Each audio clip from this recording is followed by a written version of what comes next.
Hello everyone, welcome to my channel flavour with જેની. આજે હું તમારી જોડે એકદમ યુનિક, સ્પોન્જી અને હેલ્ધી કેકની રેસીપી લઈને આવી છું. એકદમ હેલ્ધી બનશે અને અલગ રીતનો કેક બનશે. ચોકલેટ કેક છે, ઓવરલોડ ચોકલેટ કેક છે. તો વિડીયોને છેલ્લે સુધી જોજો.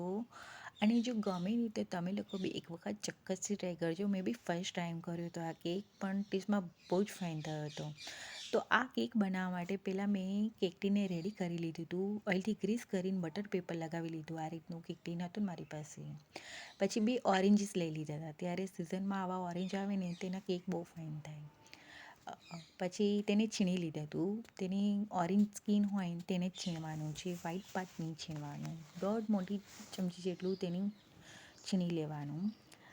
આવી રીતનું ફેરવીને તેને છીણી લેવાનું. અને વચ્ચેથી કટ કરીને તેની જ્યુસ નીકાળી લીધું હતું મેં. 1 કપ જેટલું જ્યુસ થયું હતું, પણ બેટરમાં જેટલું જોઈએ ને એ પ્રમાણે જ યુઝ કરવાનું છે. અડધો કપ ઉપર જોઈશે બેટરમાં. અને આ રીતના મારી પાસે ચોકલેટ ક્રંચ હતા ને, વ્હાઈટ મિલ્ક અને ડાર્ક કમ્પાઉન્ડના, તે ચોકલેટ ક્રંચ લઈ લીધા હતા. તે અંદર બી એડ કરીશ ને ઉપરથી બી સ્પ્રિંકલ કરીશું.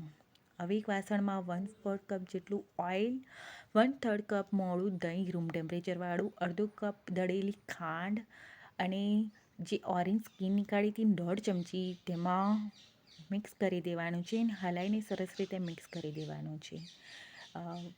10થી 15 સેકન્ડ તેને હલાવીને મિક્સ કરી લેવાનું છે. એકદમ ક્રીમી ટેક્સચર આવે ને ત્યાં સુધી તેને હલાવીને મિક્સ કરી લેવાનું છે.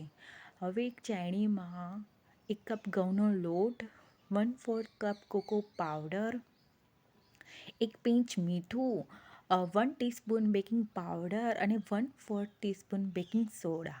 અને અહીંયા આગળ 3 ટેબલ સ્પૂન મિલ્ક પાવડર જોઈશે, પણ હું ભૂલી ગઈ હતી નાખવાનું. પણ નાખજો, બહુ ફાઇન થશે. અને બધું ચાળી લેવાનું છે લોટને, ને ઓવર મિક્સ નહીં કરવાનું. ધીમીથી પહેલાં મિક્સ કરી લેવાનું. અને પછી જે ઓરેન્જ જ્યુસ નીકાળ્યું હતું ને તે એમાં થોડું કરીને એડ કરી અને મિક્સ કરી લેવાનું. એમાં દૂધ કે પાણીની આ ઓરેન્જ જ્યુસથી જ આ બેટર બનશે. થોડુંક એડ કરતું જવાનું અને મિક્સ કરતું જવાનું. આ એક હાથથી કરતી હતી ને, હું એક હાથથી કરું છું એટલે તમને બતાડી નહીં શકતી પૂરી રીતે. એ તો સરસ રીતે બતાડે. બધું મિક્સ કરી લેવાનું. પછી જે ચોકલેટ ક્રંચ મેં કર્યા હતા ને તૈયાર, તેમાં મિક્સ કરી દેવાના, હલાવીને મિક્સ કરી લેવાનું. અને કેક ટીને રેડી કરેલું હતું ને તેમાં બેટરને ટ્રાન્સફર કરી લેવાનું છે. અને ઉપરથી ચોકલેટ ક્રંચ મેં સ્પ્રિંકલ કરી દીધા હતા. તપેલાને પહેલેથી ગરમ કરવા મેં મૂકી દીધું હતું. અને કેક ટીન તેમાં મૂકી દેવાનું અને બેક કરવા માટે મૂકી દીધું હતું. મારે 50 મિનિટ જેવું બેક કરતાં થયું હતું. ધીમા તાપે બેક કરવાનું છે. ટૂથપીક ક્લિયર ના આવે ત્યાં સુધી કેકને બેક કરી લેવાનું.